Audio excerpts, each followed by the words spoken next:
من أصبح منكم معافا في جسده آمنا في سربه. The Prophet sallallahu alaihi wasallam said, anyone from amongst you who wakes up in the morning, mu'afan, you are healthy fi jasadi, inside of your body, you have health.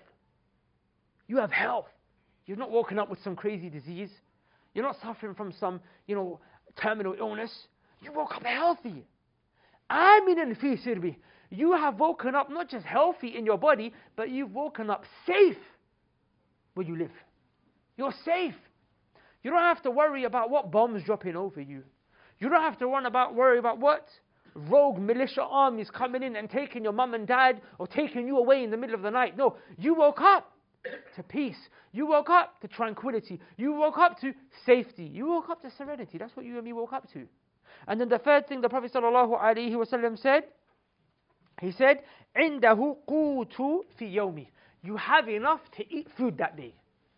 Whether it be the actual food itself that's inside of the cupboard in the kitchen, or whether it be the money to go and get the food, to be able to make the phone call and ask them to deliver food to you from wherever it is that you're ordering your food. So these three things, if you have them, number one, what is it? It is health in the morning when you wake up. And when you wake up, you also have what? Safety. And when you wake up, you also have what? Provision to eat food that day. What did the Prophet ﷺ say? He said, فَكَأَنَّمَا حِيزَةَ لَهُ الدُّنْيَا. The Prophet ﷺ said, this is as if the whole world has been brought in front of this person. What more could you ask for? Health, safety, health, safety, and food. What more do you need now? This is the life of kings, brothers and sisters. But I tell you something, we have more than that. Not only do we wake up to health and a house that's safe, but we wake up to nice houses. There's central heating, right? We've got kids in Syria, in refugee camps, that are dying because of the cold right now. They're dying because of the cold. They don't have blankets to sleep at night. So you and I didn't just wake up to a house in the morning feeling safe, but we woke up to a house and there's central heating in the winter. They don't have central heating. We've got electricity. You can heat up the water when you go have a shower. Don't have to worry about catching pneumonia just because you want to do ghusl for Friday prayer. So we live more than luxury. We have the surplus, right? We've got running water through our taps. We've got comfortable beds. I mean, having a place to sleep is good enough. A straw mattress would do, right? You just need a place to sleep. But some of you got what? Orthopedic pillows. Allahumma barik. Those mattresses that catch the shape of your body when you lie in them. What are they called? Memory foam mattresses. We have nice things. So we're living in excess of the surplus. We don't just have one piece of clothing to cover our nakedness. You open a wardrobe and you've got what? Should I wear the Canada Goose jacket today? Or should I draw for the Montclair? What do I do? So I know university students don't have that level. Unless there's someone secretly selling drugs here. Nowadays, a lot of drug dealers are trying to go to uni. They're trying to pay for the uni fees through drug money. Is there any drug dealers? I'm joking. Okay, so the good friends at Crisis Aid are busy handling crises, mashallah. So they weren't able to make it today and do the charity auction. So I'm going to do it on their behalf. Is that okay? Are you sure? You guys sure? Like, Hertfordshire is a tough crowd, man. You lot are not showing love. You lot are not showing love, If you come to London, I'll take you to the fish and chip shop, everything. I come Hertfordshire, you lot are smiling at me. Deadline. SubhanAllah. Give charity, inshallah. And just remember, when it comes to these auctions, you might give a ridiculous price for an item that's not really, you wouldn't pay that much for it. But remember, the money's going where? It's the kids and whatnot that are freezing right now. It's for their winter packs in the refugee camps. You know what I'm saying? They don't have Canada Goose jackets out there, sadly. Now, if Allah's given us these things, should we now not be grateful? Why is gratitude so important? Why can't I just say, you know what, I don't even want to be grateful. Let me just enjoy my luxuries, and let me enjoy my riches, and let me enjoy whatever it is that I've been given. Why do I have to show gratitude? Because Allah gave it to you. And Allah gave it to you, He can take it away from you. And Allah told you in the Quran, لَإِن شَكَرْتُمْ لَأَزِيدَنَّكُمْ. If you're grateful, brothers and sisters, pay attention to this ayah. Allah said, if you are grateful, I would increase you. Increase you? Yes. So now we learn shukr does two things for you. Number one, if you show gratitude to Allah for the blessings He's given you, number one, He will allow the blessing to remain. It won't go away. And number two, He will increase it and multiply it for you. Some of us, we get blessings because of our ingratitude. They get taken away from us. And then we complain and wonder as if we were entitled. Why did I lose this? Why did Allah take it away from me? Did you show gratitude for it? Allah gave you a nice house, nice clothes, nice living. Were you grateful? You didn't show gratitude, my brother or my sister. So now the thing that Allah gave you, He took it away from you. And now He gives it to someone else. Because you were not one who was showing appreciation for it. £10? So £10 for the nice pink hijab. Pink headscarf. Say that again? No, £10 is good. It's pink. Pink is a good colour. Brother, you're trying to get married. You need to start investing. You need to start putting in work. Because, trust me, your wife's going to need hijab. So £10. Inshallah ta'ala. Sisters, you can take it as well. Like it? £10? Lovely. So we got £12.50 for the hijab? Do you want to compete, brother? Do you need the wife more than the sister needs the hijab? But a man needs to provide for his wife. You know that, right? You know this, right? When you get married, you know you have to buy all your wife's hijabs. This is serious investment right here. Trust me. When you're a married man, you've got bills to pay. Sometimes the hijab is a bit expensive. We're giving you one right here. It's my one. I hope that's a designer brand, so or something. £12.50? No. Going once, going twice. Sold to the sister in the back, inshallah. I'm being real with you, brothers.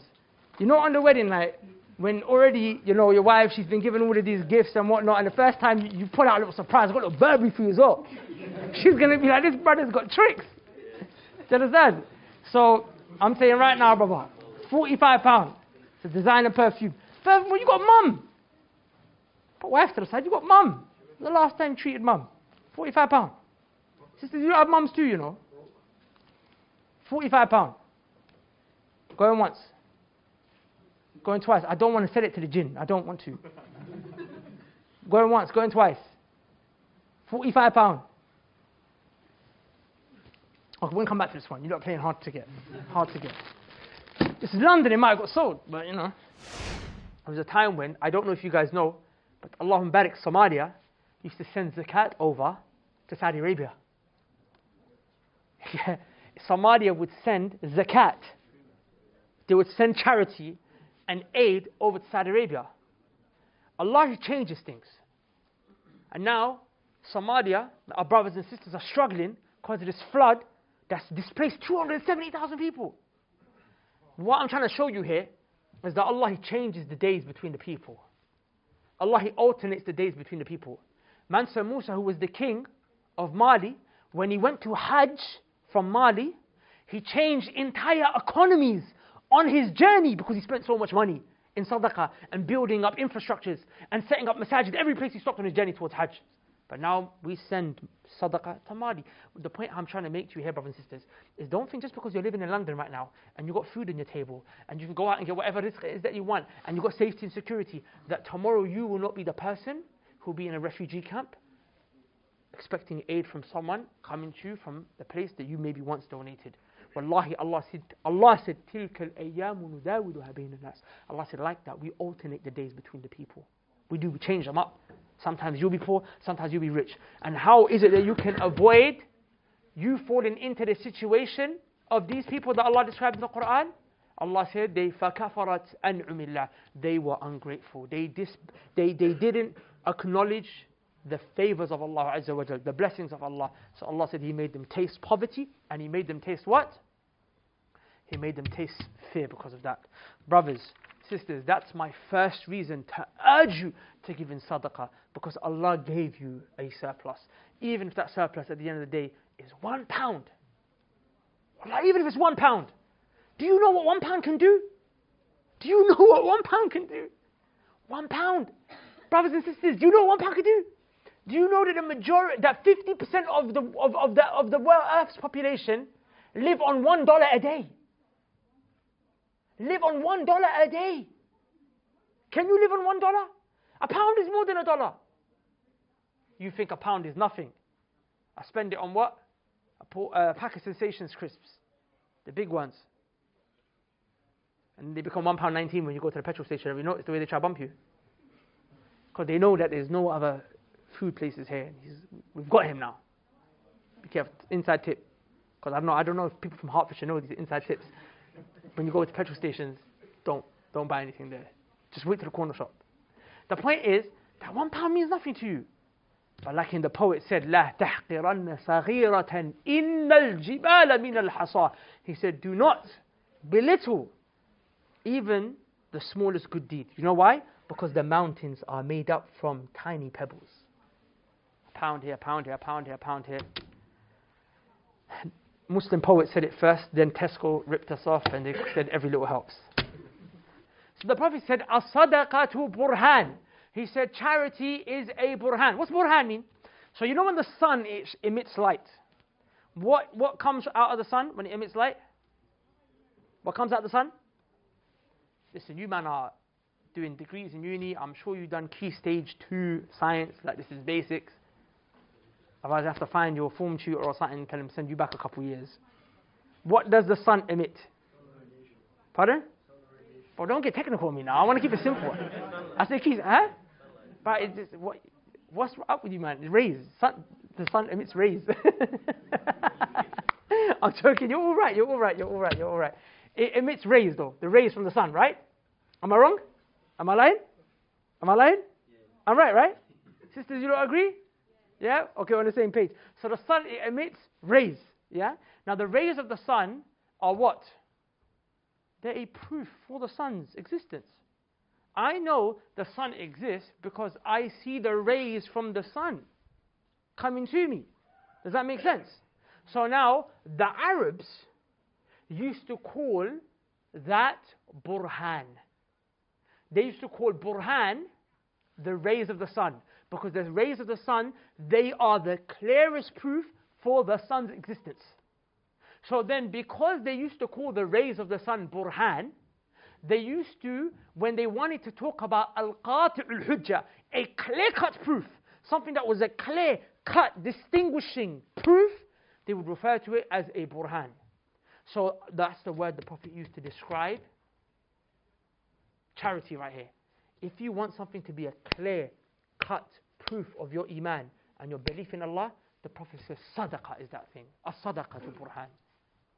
The clear-cut proof that is the same way the rays of the sun is a clear proof for the sun's existence. The charity that emits from you, the charity that comes pouring out of you because of your iman is a proof for your iman in the first place. So my brothers and sisters, give in sadaqah because it's a proof for your iman. للفقراء الذين أحصروا في سبيل الله لا يستطيعون